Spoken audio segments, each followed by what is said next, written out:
Conexión Abierta, ganadora del Martín Fierro Digital 2017 y 2019 como mejor radio nativa digital. Conexión Abierta, nuestra forma de hacer radio.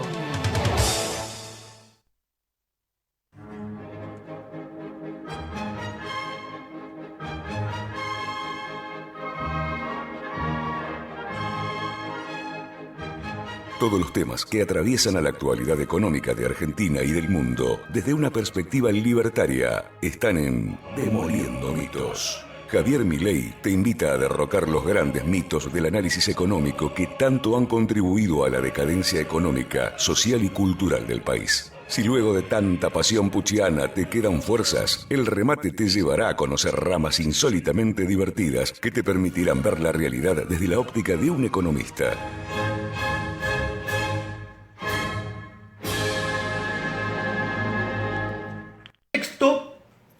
Me voy a tomar algo con Martín y Martín me cuenta que iban a empezar a hacer un programa que se llamaba El Timón de la Economía, que, digamos, dicho programa lo conducía Willy Cohen con Cecilia Goufflet, y en ese contexto había panelistas, y bueno, y cada uno de los panelistas además tenía que tener un panelista suplente. Y como Martín en ese momento vivía en La Plata, entonces ¿qué pasa? Como él iba y venía, bueno, a veces no llegaba al programa y necesitaba que alguien cubriera ese lugar, y muy generosamente Martín me propuso esto, y obviamente, o sea, a mí me encantó la idea. Aparte era divertido porque en ese programa en general siempre me terminaba peleando con Agustín Datelis. Digo que de vuelta vale la pena que lo sepan, o sea, lo hemos aclarado públicamente, o sea, no solo soy amigo, digamos, de Martín, digamos, soy amigo también, digamos, de Agustín Datelis.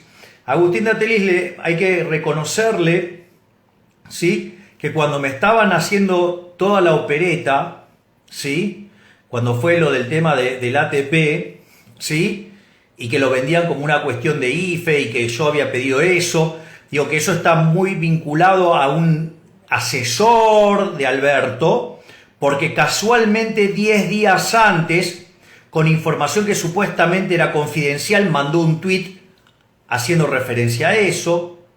Entonces, en ese contexto, Agustín, ¿sí?, a pesar de que todo el mundo me estaba matando, y en especial desde ese lugar, salió a dar la cara por mí. Y eso, digamos, esas cosas son muy valiosas. Muchos liberales y libertarios empezaron a seguirlo y se lo reconocían. El propio Agustín estaba absolutamente sorprendido, lo podía entender. ¿Por qué? Porque, digamos, o sea, está bien debatir, pero está mal hacer trampa. De hecho, días atrás en Crónica, Agustín mencionó, sí, él es muy combativo, digamos, en la Cámara, pero fuera de tipo amigable. Así es que a Agustín lo conocí justamente, empecé a tener trato más fluido con Agustín, por ejemplo, en El Timón de la Economía. Otro amigo que hice en El Timón de la Economía fue Rodrigo Álvarez, también un tipo maravilloso. Obvio que tenemos diferencia. Es más, hasta con mi amigo Martín Tetaz tengo diferencia. Es más, una vez estábamos viajando a Rosario y íbamos en el auto y nos estábamos arrancando los pelos por poco, pero somos súper amigos. Eran unos temas de política monetaria, me acuerdo. Fue una charla muy divertida. Pero, digo, me parece que es bueno y que yo se los cuente, digamos, o sea, que muchos de nosotros, a pesar de que nos matamos por las ideas, somos amigos. Pero además, con el tema de Martín, bueno, por ejemplo, cuando los Rolling Stones tocaron en La Plata, bueno, el propio Martín me permitía guardar el auto en su casa, digo, para que no quedara expuesto mi auto. O sea que imagínense que, digo, o sea, yo tengo, digamos, una gran relación con Martín, y de hecho lo atractivo de este libro, digo, todos los libros de Martín son buenos porque él es un gran economista. Y lo interesante de este libro es que es un libro futurístico, que es precisamente a lo que yo me dedicaba antes de ser famoso. Es decir, a pensar cómo era la economía del futuro. Yo, digamos, en ese momento yo estaba desarrollando el concepto de singularidad en economía. A ver, ¿qué es? O sea, por ejemplo, o sea, la singularidad son fenómenos muy raros. Por ejemplo, una singularidad matemática es tratar de dividir por cero. O sea, en realidad no sabemos. Digamos, hoy, o sea, que pongamos infinito, bueno, es una cosa, digamos, ya, pero en realidad no sabemos qué es. De hecho, digamos, o sea, fíjense que cuando ustedes trabajan con matrices y quieren invertir una matriz, necesitan que esa matriz sea no singular, o sea, que admite inversa, es decir, que el determinante sea distinto de cero. Bueno, en ese caso, digamos, ¿por qué? Porque en realidad la división como tal no existe, existe la premultiplicación por el inverso. ¿Ok? Entonces, por ejemplo, dividir por cero, digamos, es una singularidad matemática. Los agujeros negros son una singularidad física. Bueno, la definición de singularidad sería que en economía, que yo desarrollé, es que la economía va a dejar de ser la ciencia de administración de la escasez para convertirse en el estudio de la acción humana bajo abundancia radical. Y de hecho mis presentaciones arrancaban con una frase que era: no sabemos cómo va a ser el futuro, lo único que sabemos que va a ser mucho mejor. Y hay muchas presentaciones mías de esas, es más, algunas están disponibles en YouTube, donde, digamos, doy mi visión futurística. Yo, digamos, o sea, interactuaba mucho con un profesor venezolano, José Luis Cordeiro, ¿sí? Que era profesor en la Universidad de la Singularidad, ¿sí? Y también, digamos, o sea, con Martín hemos tenido, digamos, hemos compartido conferencias junto a José Luis Cordeiro. De hecho, digamos, una de las cosas que digamos, o sea, Martín me ha contado sobre este libro es que en ese momento, digamos, cuando él lo conoció a José Luis Cordeiro, que lo trajo en la primera vez a la Argentina, lo trajo la Fundación Libertad. Fíjense que también, digamos, mi queridísimo amigo Agustín Echevarne tiene un libro sobre también futurístico.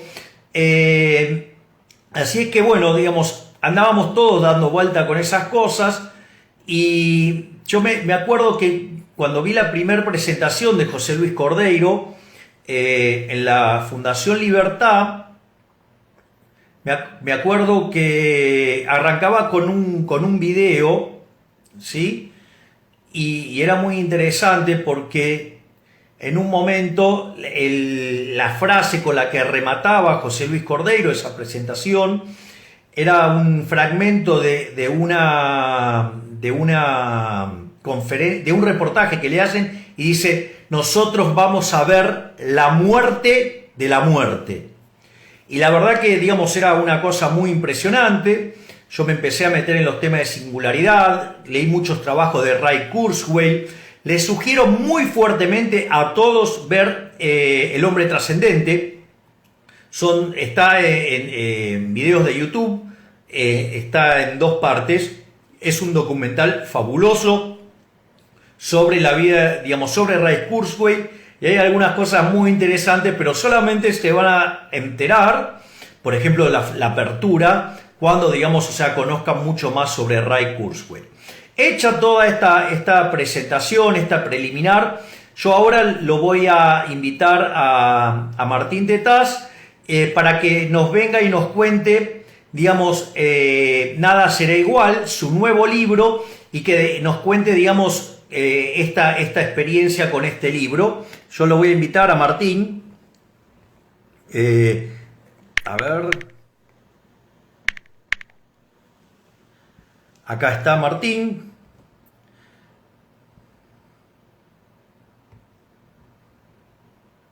Bueno.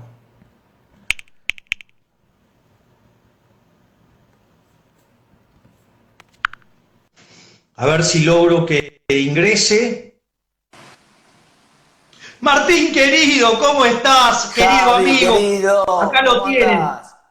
¿Cómo andás? ¿Qué contás, amigo querido del alma? Estaba escuchando tus exagerados comentarios, como no podía ser de otra manera. ¿Cuál de ellos? Todo, desde que empezaste a hablar hasta que terminaste de hablar, los comentarios que hiciste sobre mi persona, que te los agradezco, hay que dividirlos, no digo por cero, pero hay que dividirlo por algo seguro. No comparto. Sí, O sea, yo totalmente. quiero que la gente sepa es que no solo sos un gran economista, sino que más que nada sos un maravilloso ser humano y que gracias a vos yo empecé a tener mucha más cámara en la televisión. Yo creo, eso algunas veces lo has dicho, yo creo que no es así, yo creo que vos ya habías tenido alguna participación, porque yo, si bien había leído algunas cosas tuyas, de algún lugar te tenía visto y sabía que eras combativo, que eras interesante para las cámaras, y por eso cuando tuve que armar el tándem, que no es de ninguna manera, vos dijiste, ahí usaste una palabra que no va, que es la palabra suplente, de ninguna manera, yo en todo caso te podía Subí servir un poquito café. el volumen, Martín, me cuesta escucharte. A ver, ahí, ¿cómo estamos ahí? Ahí escucho un poquito más. ¿Estamos mejor ahí? Ahí se escucha mejor. No, si no, saco el auricular y el audio del teléfono. Ahí cómo se escucha. ¿Se escucha mejor? No, ahí se escucha mucho más bajo. Ah, ahí estoy peor, en el peor escenario. Bueno, ponemos de vuelta el Sí. auricular. Y vamos a ver si esto tiene acá para el más. Supuestamente ahí estoy a tope. Ahí Sí, el tema es que te queda, y por donde sale la voz, te queda medio alejado y se escucha bajo por eso. Me lo cuelgo así, entonces queda, mirá, el micrófono espectacular ahí, mirá. Me lo colgué tipo barro, entonces queda ahí. Claro. Ahí se escucha mejor, ahí lo tengo colgado mejor. Se escucha un poquito mejor. Bueno, si no lo tengo acá y hablo derecho al micrófono. Ahí se escucha bárbaro. Tengo que cambiar entonces te estoy hablando de la singularidad, mi micrófono es del año 45, pero del siglo pasado, no de este siglo. No, te decía que de ninguna manera, yo estaba más para servirte café a vos que para ser, vos no eras suplente ni mucho menos. Simplemente que en algunos días yo no podía ir, ibas vos y era un equipo el que hacíamos y la verdad que funcionaba muy bien y siempre que escucho que la gente me comenta o hay algún... Siempre digo dos cosas. La primera, la número uno que digo es que sos un tipo brillante, que te lo digo a vos personalmente, te lo he dicho muchas veces y lo sostengo, porque se puede discutir, con vos hemos tenido discusiones fuera de los micrófonos, por teléfono. Me acuerdo en la previa de que asumiera el gobierno de Cambiemos, cuando pensábamos los problemas que tenía la Argentina en ese entonces, la cantidad de dinero que sobraba en la economía, todos los problemas monetarios, y yo te llamaba para aprender en realidad, porque yo de teoría monetaria sabía lo que había aprendido en la facultad, pero no era un experto en teoría monetaria ni mucho menos, y hablábamos horas. Me acuerdo, se me quedaba sin batería el celular después de hablar 2 horas seguidas o 3 horas seguidas sobre teoría monetaria, vos me recomendabas algunas lecturas, yo iba avanzando en las lecturas, y he logrado, además, creo que soy la única persona que te puede decir Keynes sin que te calientes. Y entonces eso también, ¿viste? No te voy a tentar. No, hay otro más. Mi querido amigo Pablo Schiaffino. Ah, Pablo es un fenómeno, Pablo es otro fenómeno. Pablo, yo escribí incluso un par de artículos con él. Es un fenómeno, un tipo de primera. Bueno, Pablo, digamos, probablemente es uno de los tipos que más sabe sobre Keynes en Argentina. Y vos sabés que un día yo estaba volviendo de un programa de televisión, creo, y me llamó a las 11 de la noche. Sí. Porque habían mandado un tweet sobre Keynes y estaba haciendo un chiste, que yo era el más keynesiano de todos. Claro. O sea, un chiste que él solo se le ocurre hacer, ¿me entendés? O sea, sin tener miedo en morir en el intento. Entonces lo llamé por teléfono y me acuerdo, estuvimos 3 horas hasta las 3 de la mañana estuvimos, 4 horas. Sí. Hablando de Keynes. El mismo tipo. Bueno, ¿sabés lo que discutíamos? Sí, dale, contame. Que vos, para entender la lógica de la teoría general, es fundamental leer biografías de Keynes. Exactamente, porque hay Keynes y Keynes, no hay un solo Keynes, hay varios Keynes. Keynes le contesta a Keynes, y algo que dice de Pablo muchas veces es que si hubiera tenido tiempo de corregir los borradores de él, probablemente se hubiera arrepentido de muchas de las cosas que escribió en la teoría general, pero no le dio el tiempo después como para escribir algo un poco más elaborado, digamos, se murió antes. Pero bueno, eso es lo que dice Hayek. Mirá. que, digamos, o sea, le dice, che, Maynard, te fuiste un poco al carajo, a la Milei, ¿no? Y, Bueno, y mirá lo que voy a Keynes hacer. dice, no te hagas problema, yo lo voy a hacer dar vuelta. Mirá lo que voy a hacer hoy. Voy a empezar hablando de una frase de Keynes y voy a terminar hablando de Hayek, porque voy a hablar de las criptomonedas y particularmente del trabajo formidable ese de Hayek, la desnacionalización del dinero. La desnacionalización del dinero. Tal cual, un trabajo espectacular que ahora... ¿Me vas a hablar de la economía de mis nietos? Sí, tal cual. No, de tus nietos no, te voy a hablar de la economía de ahora, ni siquiera va a ser de la de tus nietos. No, está bien, pero el trabajo de Keynes. Exactamente, no, exactamente, ese trabajo de esa misma conferencia, de la conferencia esa de Keynes de 1930, que Keynes... En España. Exactamente, que Keynes lo que hace en esa conferencia justamente es decir cómo iba a ser el mundo del 2030. Dice, dentro de 100 años, dice Keynes, el crecimiento de la productividad va a ser tan espectacular que nosotros vamos a poder trabajar 3 horas por día y tener el nivel de vida de un inglés de clase media de ahora, ¿no? Y pasaron 2 cosas. En realidad, Keynes acertó de manera espectacular. El PBI per cápita se multiplicó por 7 desde entonces en el mundo. Y efectivamente hoy nosotros podríamos perfectamente vivir como vivía un inglés de clase media de 1930, trabajando 3 horas por día. Lo que erró Keynes, digamos, lo que no vio venir Keynes, es que el ser humano es insaciable, siempre quiere más. Y que por lo tanto no alcanzaba con satisfacer las necesidades de aquel momento. De hecho, yo ese es un ejercicio que hago mucho, incluso con mis alumnos, que les digo, miren, anoten durante un mes en todo lo que gastan dinero, y lo vemos la próxima clase o lo vemos dentro de un mes, vemos en qué gastaron dinero en el último mes. Y lo que termina ocurriendo es que después les hago poner en la columna de al lado cuáles de esas cosas no existían hace 50 años, no en 1930, hace 50 años, y te das cuenta que la mitad de las cosas en las que gastamos plata hoy no existían directamente como bienes. Y eso... Bueno, de hecho, quiero mencionar algo de lo que vos estás diciendo ahí. En una de esas conferencias que hemos dado juntos, una de las cosas que vos tenías era una filmina con todas las cosas que hay adentro del teléfono. Tal cual, y hay inclusive unos videitos espectaculares. Hay un videito muy bueno que después alguien lo va a subir, que aparecen en un escritorio lleno de cosas. El tipo en el escritorio tiene la máquina de escribir, tiene una linterna, tiene un montón de cosas arriba, un mapa, tiene una guía Filcar, un montón de cosas que aparecen ahí, y de golpe cada una de esas cosas se convierte en una aplicación del teléfono y empieza a estar en el teléfono, lo cual genera una particularidad notable, que es la economía del costo marginal cero. O sea, ya no necesitamos trabajo para crear valor. Y esa situación de que ya no necesitemos trabajo para crear valor plantea un dilema de todos los clásicos, porque la teoría del valor de los clásicos, la idea de que el valor dependía del trabajo socialmente necesario para producir un bien, se cae a pedazos desde Smith hasta Marx, cuando vos en realidad lo que tenés es valor creado sin costo marginal, sin trabajo. Hoy una inteligencia artificial, por ejemplo, hay una inteligencia artificial, un algoritmo que se llama Davus,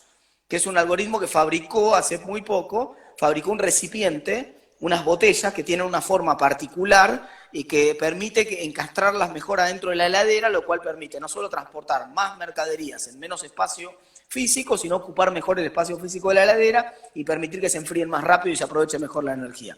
El tipo te termino la anécdota. El tipo la va a registrar a la oficina de patentes y cuando la va a registrar preguntan quién es el inventor. Y el tipo dice, el inventor es Davus. Davus era el algoritmo este. Entonces, bueno, pero Davus, ¿qué es? ¿Y cuál es el nombre de pila? No, Davus es el nombre del algoritmo de inteligencia artificial que inventó esta botella. Entonces el tipo dice, no, es que no la puedo registrar, porque el derecho de propiedad internacional no reconoce la posibilidad de que una inteligencia artificial que sea creadora de valor. Mirá qué disruptivo que es esto. Entonces, el tipo le dice, en la réplica, cuando le dicen que no la puede registrar, el tipo manda una carta y dice, es que en realidad yo no tengo todo el conocimiento necesario para haber diseñado esa botella. Yo no la podría haber diseñado. Yo simplemente lo que le di es una función objetivo al programa, al algoritmo, que fue aprovechar mejor el espacio y que aprendiera de los datos. Y el algoritmo lo que hizo fue empezar a aprender de los datos, como hubiera aprendido un ser humano, e inventar una forma de diseño que fue revolucionaria. Bueno, en línea con lo que vos decís, cuando yo defino la singularidad en economía, digo, o sea, el estudio de la acción humana bajo abundancia radical. Fíjate que saco ya el problema de la escasez y digo, mirá, todo el problema ahora va a estar en la cabeza de la gente. con un agrego, ahí voy a plantear un debate en ese tema, que es que más allá, Sí, claro. más allá de que efectivamente, y el último capítulo de mi libro justamente se trata sobre la muerte de la muerte, que es este gran debate de lo que puede hacer la inteligencia artificial y todo lo que plantea Cordeiro en esa conferencia que vos me invitaste, que fue, por supuesto, muy generoso de tu parte. El otro día justo me escribió Cordeiro para felicitarme por el libro, así que aparentemente le había llegado y fue un mail que lo recibí con mucha alegría. Justamente el planteo ahí de la muerte, en esa idea de que podíamos... Me olvidé lo que te iba a decir. ¿Viste No, que vos estabas hablando del último capítulo de tu libro que hablaba justamente de la muerte de la muerte. Sí, pero no me acuerdo por qué te hice el comentario. Estoy viejo ya, me está agarrando, debe ser post-COVID, el efecto del COVID, ¿viste? Que dicen... No, pero está bueno, digamos, porque dijiste que yo hablé de José Luis Cordeiro, de cuando, digamos, él pone el video de él, que es justamente un fragmento del reportaje donde le dice, nosotros vamos a ver la muerte de la muerte, y que vos dejás para último, en el último capítulo, justamente bueno, este tema tan crucial. Me acordé por la discusión del tiempo, por la discusión del tiempo. Están viendo ustedes una conversación entre un viejo choto y un académico como Milei. El viejo choto se olvida de las cosas. Por la discusión del tiempo, porque más allá de que podamos dominar y tener un tiempo infinito a disposición, el día sigue teniendo 24 horas, digamos. Y eso te plantea un problema de costo de oportunidad y de tener que tomar una decisión en un contexto de escasez. Digamos, tengo 24 horas, lo quiero hacer rendir al día de la mejor manera posible, y eso de alguna manera, correme el dinero, correme todo lo que quieras, tengo 24 horas del día. Y ese es el problema. Bien, ese es el punto. Mirá, esto es lo interesante. Hay un libro de Hans Gemma Hoppes, digamos, donde se encarga de destrozar el socialismo, y una de las cosas que hace es, bueno, a ver cómo es la economía del paraíso. Entonces, digamos, la economía del paraíso, vos en realidad dejaste de tener todo el problema, si vos querés, de la escasez de los bienes. Y aún así sigue existiendo este problema de la acción humana, ¿sí? Que si vos querés, lo podemos llamar el problema económico, ¿sí? Que es, sí, pero si yo quisiera comer todo lo que quiero comer, tengo un límite físico, tengo un límite, ¿sí? En que el día tiene 24 horas, ponele que deje de ser un problema el día de 24 horas porque ahora la vida es infinita, pero aún así vos no podés ir, digamos, a ver, ¿cómo decir? Meter infinitos bienes a tu vida, por decirlo de alguna manera, porque no tenés forma de procesarlo. Con lo cual, en algún momento, digamos, sigue valiendo el análisis económico dentro del paraíso, pero el mecanismo decisorio. Por eso digo, el estudio de la acción humana bajo abundancia radical. Es decir, poder disponer de todo. Digamos, a ver, vos es como que, no sé, apretás un botón y sale el bien que vos querés. Es como, digamos, estar en el jardín del Edén y ir a un árbol y bajar lo que necesitas. Pero, digamos, siempre está el problema es, bueno, mirá, es como que, viste que esto a mí me pasa regularmente, que se me traban las ideas porque tengo una sola boca. Pensás más por rápido Dios, que la gracias a Dios, si no sería insoportable. Sí. No, y te decía, bueno, ahí abundando más en el punto que estás haciendo vos, el tema es que eso que pasó de Keynes para acá, digamos, Keynes se equivocó radicalmente en que la gente iba a querer más bienes. No comprendió la naturaleza humana, esencialmente. Entonces, como la gente es insaciable, entonces las necesidades son ilimitadas, no hay manera de satisfacerla, no hay un plan que pueda decir, bueno, listo, ya está, cubrimos con esto todas las necesidades. Eso lo que generó es que igual aunque pudiéramos vivir trabajando 3 horas, queremos trabajar más horas. Y queremos, ¿por qué? Porque queremos más bienes. Aun cuando trabajamos menos que hace 80 o 90 años, la jornada laboral era de 12 horas por día, hoy la jornada laboral promedio es de 8 horas por día. Entonces, efectivamente trabajamos menos, pero no tanto menos como pensaba Keynes. Y el tema es que si uno proyecta hacia adelante, probablemente lo que veamos es también una multiplicación después discutamos el número, pero ponele que sea también por 7 de la capacidad adquisitiva de la gente, en promedio, este es un punto sobre el cual ahora me voy a meter, que es el tema de la desigualdad, pero en mucho menos tiempo. O sea, lo que ocurrió, el aumento de la capacidad productiva de la sociedad y por lo tanto de los ingresos de la sociedad en los últimos 90 años, probablemente lo veamos igual, pero en los próximos 20 o 25. Entonces, eso nos va a dar una sociedad mucho más abundante y al mismo tiempo, a mí me gusta usar acá la analogía de la autopista de muchos carriles. Cuando vos tenés una economía como la economía, digamos, pre-neoclásica, por llamarlo de alguna manera, pre-revolución industrial, para irme más atrás, era un camino de tierra. En el camino de tierra, por más que vos seas un tipo muy creativo y tengas una Ferrari, estás obligado a ir a 80, no puedes ir a más de 80 o se te rompe toda la Ferrari.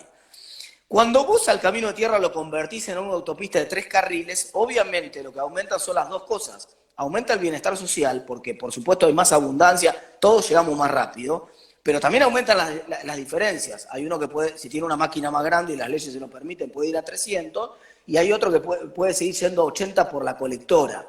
Y el mundo al que vamos es un mundo en términos de desarrollo, probablemente de una autopista de infinitos carriles, donde no es que todos los miedos que hay sobre el fin del trabajo, sobre ninguna de estas cosas van a pasar. Uno de los libros que más libros vendió y que más rotundamente fracasó, a pesar que era un librazo, era muy, muy documentado, muchos datos, era el famoso libro de Rifkin de la década del 90 que se llamaba El fin del trabajo.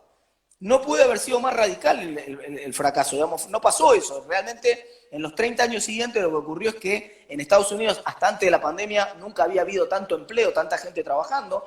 Rifkin no vio venir el fenómeno asiático, cientos de millones de personas volcadas al mercado laboral. Digamos, no, ¿qué pasaba? Había más demanda también. Entonces había espacio para que la gente trabajara fabricando cosas que ni siquiera existían o no se le ocurrían o no estaban dentro de las necesidades hace 30 años atrás.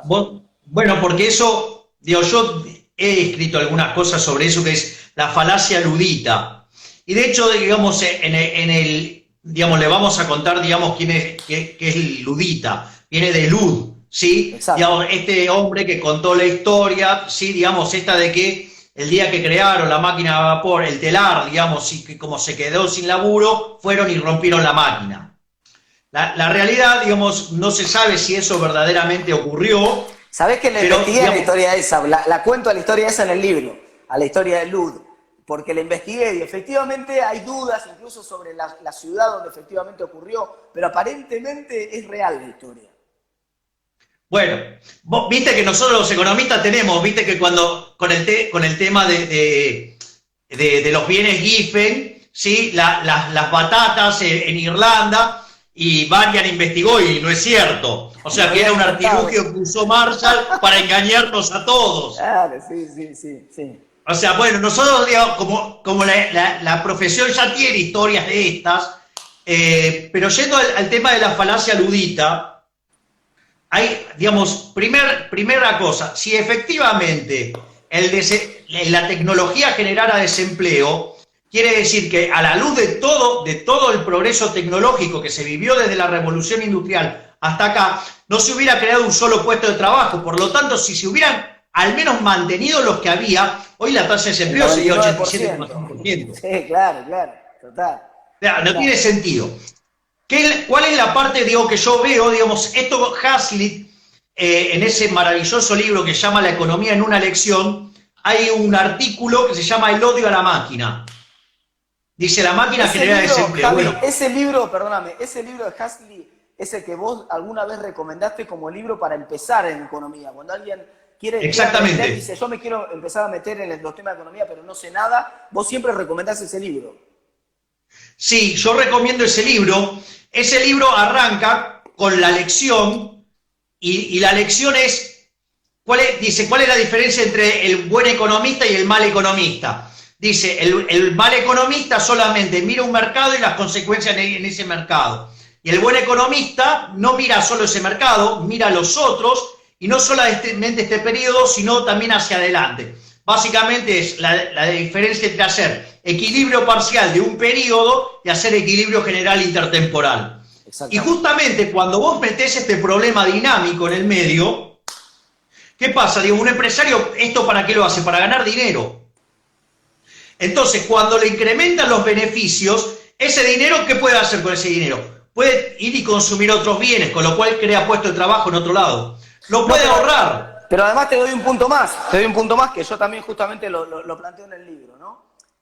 La enorme incomprensión que hay respecto de los problemas distributivos, que muchas veces parece una discusión precapitalista realmente, como está planteado, sobre todo cuando se plantea como una economía de suma cero y todo lo demás, que son errores conceptuales groseros, es que vemos solamente la punta del iceberg del proceso de creación de valor. Nosotros lo que vemos son, por ejemplo, los 100.000 millones de dólares que tiene Bill Gates. Entonces todo el mundo dice, ¿cómo puede ser que vayamos a una sociedad donde uno se queda con todo el dinero? Mira, primer punto, es imposible que Bill Gates sea multimega millonario si del otro lado del mostrador no hay capacidad de compra para pagarle cada uno de los software esos. O sea que... Bien, exacto. Por eso quería, si me dejás, trato de terminar el tema ¿no? Porque cuando vos generás ese beneficio enorme, de vuelta, o lo aplicás a gastar y vas a crear puestos de trabajo en otro lado, lo podés ahorrar y se transforma en inversión y en puestos de trabajo en otro lado, ¿sí? O, digamos, podés destrozar el dinero. Hay deflación y beneficia a todo el mundo con los menores precios, digamos, o podés invertir más en tu sector y lo expandís y generás más puestos de trabajo y generás, o sea, un bien todavía más abundante, digamos, y todavía más, con más fuente de trabajo y más barato. Es decir, el punto central en la cuestión moral es si yo ese dinero lo gané honestamente. Porque si yo participé honestamente en el mercado, en realidad soy un benefactor social, porque estoy generando bienes de mejor calidad a un mejor precio y además genero laburo. O sea, que en el fondo, es más, las sociedades más dinámicas van a generar desigualdad. Por supuesto. Es que ese es el planteo, justamente uno de los capítulos del libro se llama Desigualdad Exponencial. Vamos a un mundo que va a ser mucho más desigual, pero que no necesariamente eso tiene por qué ser malo. Desde el punto de vista, justamente el ejemplo de Bill Gates es uno de los mejores ejemplos que hay. Porque del otro lado del mostrador uno tiene muy claro que, es más, hay un capítulo del libro donde yo empiezo jugando cómo sería un sistema económico ideal. Y en realidad lo que describo es una economía de mercado, que funciona bien. Solo que no lo digo hasta el final. Hago que todo el mundo se entusiasme con la idea de cómo funciona ese mercado, hasta que en un momento corro el velo y le digo, estoy hablando de una economía de mercado, esencialmente. Del otro lado del mostrador, de los 100.000 millones de dólares que tiene Bill Gates, hay tipos como yo que no podríamos vivir sin el Excel, sin el Word y sin el PowerPoint y todos los programas que nos permitió Bill Gates. El bienestar que tengo yo, él tiene los 100.000 millones, él tiene mis 900 pesos por mes que pago de la licencia de Microsoft, pero yo tengo un bienestar que es muy superior a esos 900 pesos. De hecho, si algún día se avivan, me podrían cobrar 9.000 a mí también, porque yo estaría dispuesto a pagar hasta... No, bueno, pero ahí, fíjate que esa discusión, como vos bien decís, está en todos lados, porque fíjate Piketty. Piketty vive destilando mierda contra la heredera de Peugeot. No, porque esto, porque el otro, pero pará, loco, porque en realidad hace 3 modelos mal y quebró. Es decir, esto los austríacos lo tratan de manera excelente cuando dice, mirá, el dueño del capital, ¿quién es el dueño del capital? No es el dueño de las máquinas, sino que es el consumidor, con su acto de compra o con su abstención, decide quién tiene o no el capital. Exactamente. Y el segundo, Javi, que este sé que te va a encantar, este tema sí que te va a encantar. Y el segundo gran eje del libro tiene que ver con la uberización de la economía. La uberización como fenómeno genera dos fenómenos. Uno que los dos te van a gustar, pero el segundo es todavía más potente.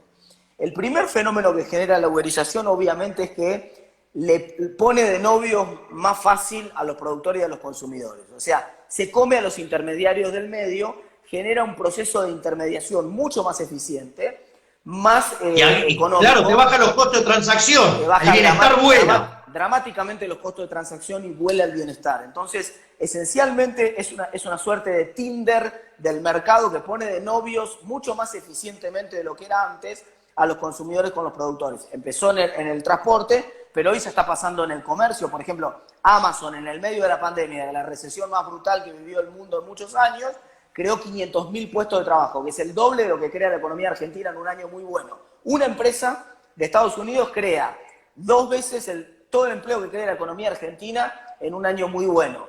Mercado Libre, que es argentino, o sea, esto también pasa en Argentina, no es que nosotros estamos tan aislados del mundo en eso, nos pasa también esa transformación.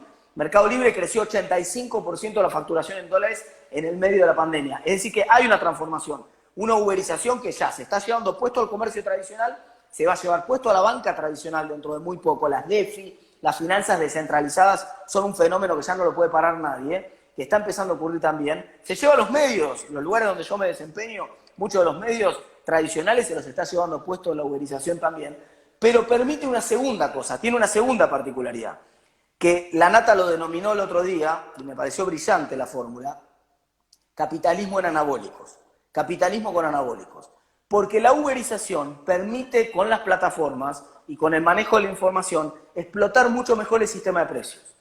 Que vos lo tenés claro muy bien porque lo explicás en tus clases, lo has explicado, sos casi un educador en los medios de esta idea del sistema de precios como columna vertebral del sistema de mercado, de una economía de mercado. Entonces, el sistema de precios, que es que la sangre y la columna vertebral al mismo tiempo del sistema de mercado, acá funciona de manera espectacular, porque con la uberización, vos, el mismo viaje en taxi sale diferente si es a las 6 de la mañana, a las 6 de la tarde, un día de lluvia, si te tenés que meter en un barrio complicado. Y eso que desde el punto de vista de mucha gente puede chocar, porque la gente dice, che, pero qué injusto que te estás aprovechando de mí porque, claro, ahora del viaje que lo haces en día de lluvia me lo estás cobrando el doble o me lo estás cobrando el triple.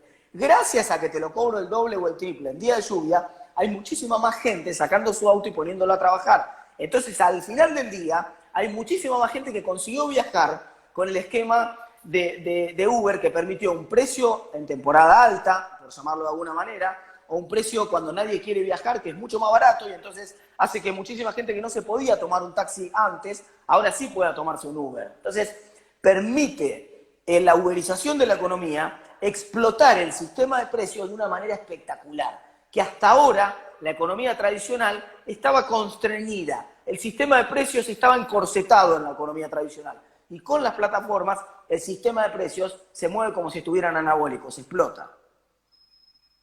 Bueno, de hecho, una de las discusiones que yo tuve recientemente en los medios era, miren, si verdaderamente cuando empezamos la primera etapa de la pandemia están preocupados por que faltaban barbijos, liberar los precios. No, hay que regular, hay que controlar. O sea, esto no lo voy a estar explicando para vos, lo explico para el público. Eso lo tengo claro. A ver, digamos, si yo tengo dos bienes, el bien A y el bien B, por alguna cuestión las preferencias de los agentes mutaron desde B hacia A, lo que tiene que pasar es que el precio de A suba, que el precio de B caiga, van a quebrar empresas de B y ese capital se va a reasignar hacia A para que, digamos, ahí fluyan los recursos. Entonces, yo voy a tener más de ese recurso y, digamos, el precio, digamos, o sea, sí, es más alto que el inicial, pero es muchísimo menor que si no lo hiciera. Cuando yo meto el control de precios, B se destruye, pero A no se expande. Con lo cual, además, genera un daño enorme en la economía, se me genera la escasez, tengo unos problemas de novela. Entonces, digo, genera un exceso de demanda en este bien, genera un exceso de oferta en el otro, digo, con lo cual, digamos, genera un desastre en la economía. Entonces, si yo estaba preocupado para que aparezcan los barbijos, tendría que haber liberado el precio. Y lo mismo pasó con la vacuna. Si esto, digamos, si no se hubiera metido el Estado en el medio, esto hubiera fluido muchísimo más rápido. Y es falso que la calidad la pueda regular. Eso está en Rothbard, en el libro Poder y Mercado. Dice, mirá, la calidad la determina el consumidor. Mirá, vos podés opinar, digamos, que el puestito de choripán que está en la cancha, bromatología te lo cierra. Pero la gente va y lo quiere y lo elige, o sea, ok, ¿entendés? No, y el propio dueño del choripán sabe que si hace algo mal, después no puede venderle más un choripán a nadie. O en mercados donde hay problema de información podés tener inclusive gente que gane dinero diciendo, mira, yo voy a hacer cumplir ese rol de averiguar cuál es la calidad que tienen los productos y comentarla. Por ejemplo, ¡exacto! La solución TripAdvisor, digamos, que siempre fue un problema cuando vos reservabas un hotel en tal lugar o te ibas a un departamento en tal lugar y no podías confiar en la foto que te ofrecían en internet porque después ibas y era otra cosa completamente distinta. Pero ahora tenés un sistema de calificaciones.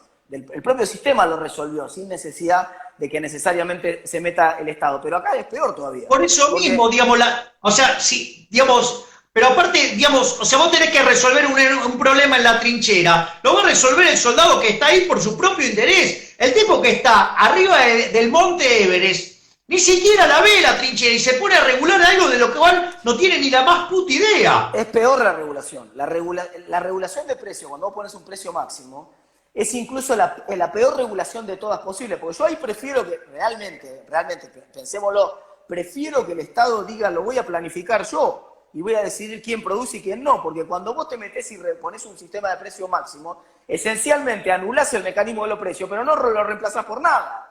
Entonces estás en el peor de los escenarios, estás en el peor de los mundos, ni planificación ni mercado, estás anulando completamente cualquier sistema de provisión. Igual, digamos, si se lo queda al Estado, lo nacionaliza, digamos, ya bloquea totalmente la señal de precio y cagaste. No, seguro, pero por lo menos admitamos sí, está claro, de un Estado benevolente que tuviera la capacidad de calcular, y etcétera, la famosa discusión. Bueno, un montón de supuestos que no se cumplen. La discusión del ANGE, la discusión del artículo famoso del ANGE, ese que por supuesto... Está claro. Bien, digamos, quiero decir, el peor escenario de todos es un escenario donde yo te digo, el sistema de precios no lo uses, pero tampoco voy a planificar yo ni lo voy a asignar yo, donde le pido al mercado, no, asignen ustedes, pero no usen los precios.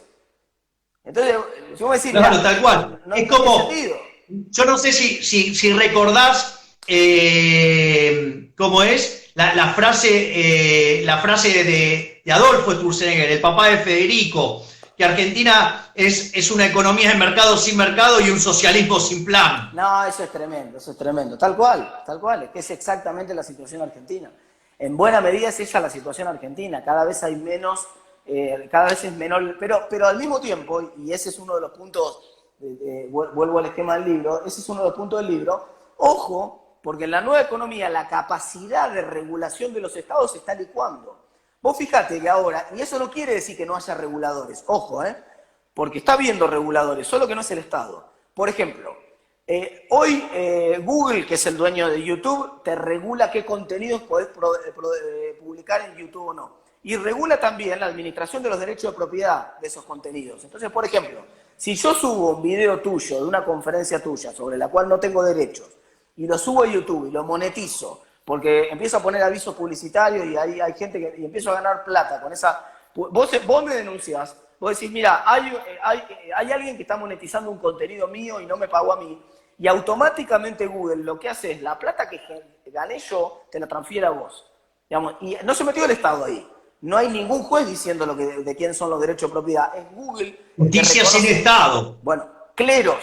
Ahora aparece la gran novedad en términos de las finanzas descentralizadas y de todo el ecosistema DeFi, es que aparecen organismos de solución de controversias privados. Porque una cosa es, porque en la nueva forma de creación de valor de la nueva economía, yo creo valor porque hago un zapato que estoy en un recreo aburrido, me gusta dibujar, dibujo un diseño de un zapato que está bueno, lo subo a Instagram o a alguna red social, se viraliza, un montón de gente lo quiere usar y yo quiero monetizar eso. Alguien en Uruguay lo monetizó y no me paga. Yo tengo un problema tremendo porque capaz que son $500 o $1.000 la controversia. Yo no puedo abrir un juicio en un tribunal de Uruguay por $1.000. No tiene sentido, no pago ni el abogado. Entonces, hay un sistema de justicia privada que se llama Cleros. Ayer festejaron que llegaron a los 800 laudos, que permite justamente zanjar este tipo de diferencias. Entonces, buena parte de la creación de valor de la nueva economía le pasa por abajo del radar de los estados. Y en todo caso, los desafía. Mirá, Janet Yellen, la secretaria del Tesoro de Estados Unidos, como si fuera la ministra de Economía para la gente, lo cuento esto, como si fuera la ministra de Economía de Estados Unidos, el equivalente, acaba de proponer dentro del G20, pongamos una alícuota global del impuesto a las sociedades, porque se dan cuenta que en las nuevas formas de creación de valor empieza a ser muy fácil esquivar a los fiscos nacionales. Bueno, estaría bueno que se dé cuenta que el Estado es el problema, no la solución. Bueno, pero el Estado está robándole dinero a la gente. Pero las negras también juegan, Javi. Los esquemas de poder también juegan. Pensar que el propio Estado se va a retirar y va a asumir la misma batalla que las No, yo ya lo sé. Digo, el ejemplo en eso es la criptomoneda. Exactamente. O sea, ¿por qué? Porque dejarían de robarte el impuesto inflacionario. Peor, dejarían de robarte el señoriaje, que es lo que verdaderamente te roban. Sí, claro, por supuesto, porque el otro por lo menos es un impuesto, pero el señoriaje. Ahora la realidad es que empieza a haber una desesperación de los estados por ver cómo regulan, ¿no? Y cómo empieza. Entonces, lo cual se estaba probablemente lo conocés, lo cuento para la gente, seguramente es una historia que cuento en el libro, que uno de los precursores de la idea del Bitcoin, de los iniciales, que predijo incluso el Wikileaks y tantas otras cosas similares, era un tipo que se llamaba Timothy May. ¿Quién era Timothy May? El padre de la criptoanarquía. Timothy May escribió a principios de la década del 90 un manifiesto que se llama el Manifiesto de la Criptoanarquía.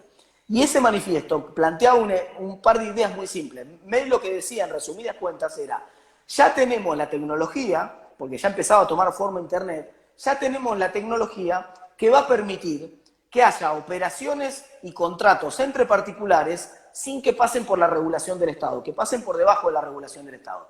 Y mercados, decía Timothy May, que también pasen por debajo de la órbita del Estado, que permitan la negociación de cosas simples, desde información hasta, decía May, los secretos de los Estados y eventualmente cosas más aberrantes como negociación de órganos, armas y tantas otras cosas que los asustaba en ese momento, ¿no? Digamos, predijo Wikileaks, eso los secretos del Estado se filtraron por Wikileaks, predijo las monedas virtuales, de hecho en el manifiesto, en el white paper del Bitcoin, el primer artículo citado es un artículo de un investigador que esencialmente lo que hace es citar los trabajos de Timothy May. Entonces, esencialmente May era un tipo que vio con esta visión cómo iba a venir el mundo y que anticipó que eventualmente lo que iba a ocurrir era que esa posibilidad de creación de valor y de firmar contratos, etcétera, iba a bypassear al Estado, iba a pasar por arriba o por abajo del Estado, y el Estado de alguna manera se iba a quedar sin capacidad de controlarlo. Obviamente, los Estados van a tratar de resistir eso, y no es que van a dejar, no es que libremente de hecho, May vivió los últimos años paranoico, pensando que el Estado lo estaba persiguiendo y que lo querían matar y que el tipo lo quería, porque el conjunto de ideas que planteaba eran... Bueno, no sé si estaba paranoico o tenía una buena lectura de qué es el Estado. Bueno, mirá lo que pasó con Assange. Digamos, Assange finalmente es supuestamente un delincuente, de acuerdo a las normas, que lo que hacen es garantizar el monopolio del Estado en la información, en determinado tipo de información. Entonces el tipo que hizo, les pateó el hormiguero ese, y por patearle el hormiguero... Bueno, pero fíjate que ahí está, digamos, está claro la naturaleza ilegítima, por decirlo, del Estado, o inmoral. Porque fíjate esto, que las cosas que hace el Estado, vos las tenés prohibidas. Muchas de las cosas, claro, por supuesto, el monopolio del uso de la fuerza, claro. Exacto, por ejemplo. Y además, viven apalancados sobre una mala definición de monopolio, ¿sí? Pero al margen de estar apalancados sobre una mala definición de monopolio, se arrogan el monopolio de la violencia y la usan de la peor manera contra las personas, ¿sí? ¿Para qué? Para romperle la cabeza a impuestos. Ahora, en el mismo esquema, y es un poco el planteo que hago yo creo que los Estados-nación se van a desdibujar mucho, van a quedar muy delgados, con poco músculo, con poca capacidad regulatoria, con poco poder de policía, se van a fortalecer, si es que son inteligentes los políticos, digamos, se van a fortalecer los estados supranacionales, los intentos de regulación supranacional, porque no hay otra manera de regularlo. Si vos querés realmente regular la nueva economía, la tenés que regular con leyes globales, no hay forma de regularla desde los estados-nación. Y se van a fortalecer los estados subnacionales. ¿Por qué los estados subnacionales? Porque si bien yo también me puedo mudar y puedo votar con los pies, y si no me gusta la escuela de Buenos Aires puedo pasar a General Paz e irme a la provincia o viceversa, es más limitado eso. Entonces, mal que bien, la capacidad de recolectar impuestos del Estado más fuerte va a estar en los impuestos sobre lo que no se puede mover, que es la tierra. Entonces ahí va a haber como una vuelta a la idea de impuestos sobre la tierra como el gran impuesto, que además es el que genera... O sea, reaparece Henry George. Exactamente, Henry George. Era exactamente ese el comentario que te iba a hacer. Reaparece Henry George. Exactamente. La idea de un solo impuesto, un impuesto simple, que no es distorsivo y que permite que el Estado recaude de alguna manera. Pero claro, todo esto, digamos, por ahora son ideas. Ahora, cuando nosotros empezamos a conversar de estas ideas, vos me invitaste a la conferencia esa de Cordeiro, creo que fue en el año 2014 o 2015, no me acuerdo bien qué año la organizaste. Un año antes o 2 años antes me había invitado Agustín Echevarne a la primera vez que había venido Cordeiro a la Argentina y que a mí, la verdad, me voló la cabeza. Yo cuando salí de esa reunión dije yo salí de esa reunión pensando, o este tipo es un genio estratosférico que yo no lo termino de entender y me tengo que poner a leer mucho más, o está completamente loco, delirante, porque encima yo no sabía, esto es una anécdota para mucha gente. Cordeiro llegó con una gorrita de Mickey Mouse. Con lo cual vos cuando ves entrar, este era un ingeniero que después averigüé, yo no sabía, él tampoco lo cuenta. Cordeiro es un ingeniero del sector petrolero.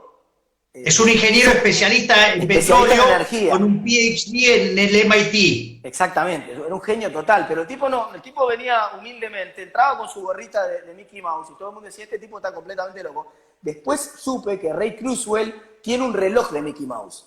Entonces, en realidad, el gesto de Cordeiro de venir con la gorrita de Mickey Mouse es una suerte de homenaje que le hace a Kurzweil en vida y que se lo hace cada vez que aparece y va él con la gorrita esa de Mickey Mouse. Pero... ¿Qué? ¿Te puedo contar la anécdota de cómo lo conocí a Cordeiro? Contame, claro, obvio. Yo tenía que exponer en el World Economic Forum, en la reunión local de Perú. Y entonces me invitan a hablar sobre demografía y crecimiento. Entonces nada, yo digamos, o sea, no me tocaba exponer el primer día, me tocaba exponer el segundo día.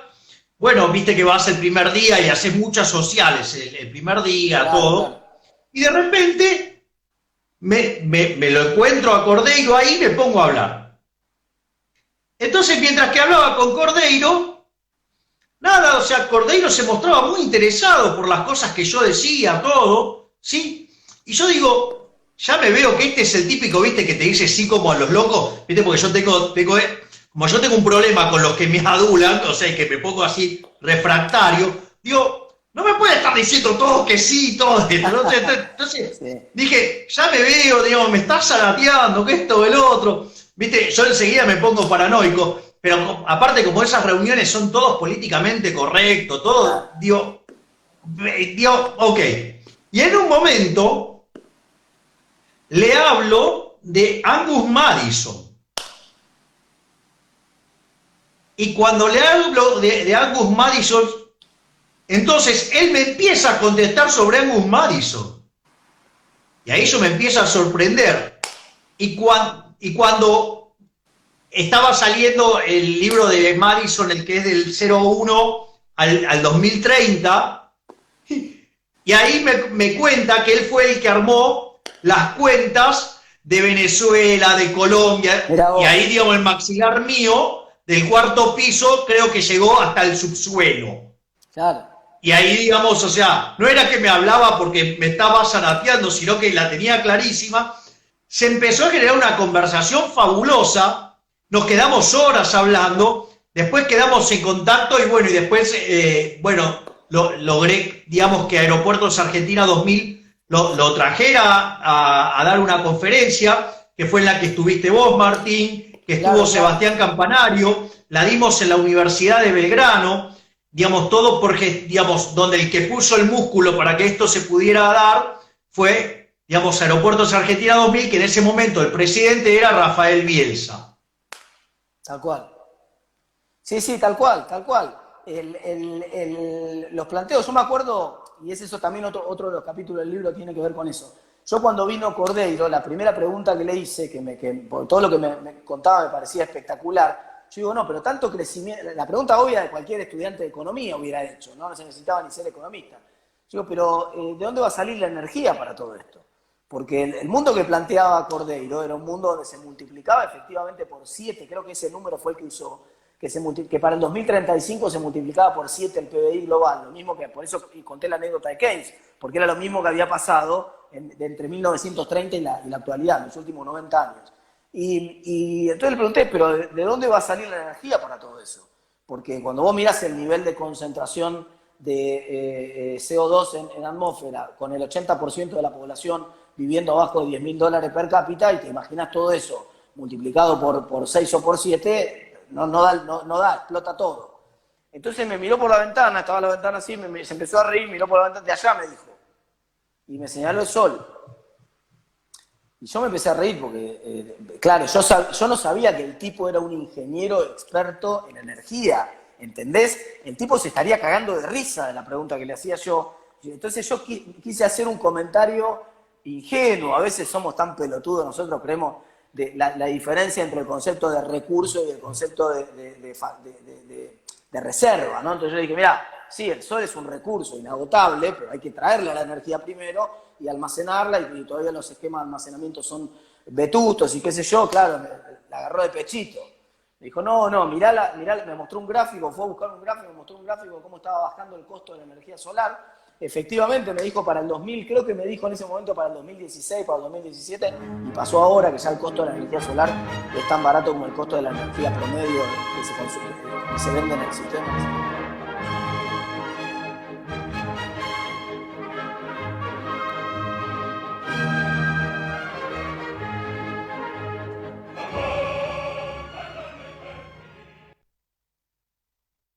Comienzo de espacio publicitario en Conexión Abierta.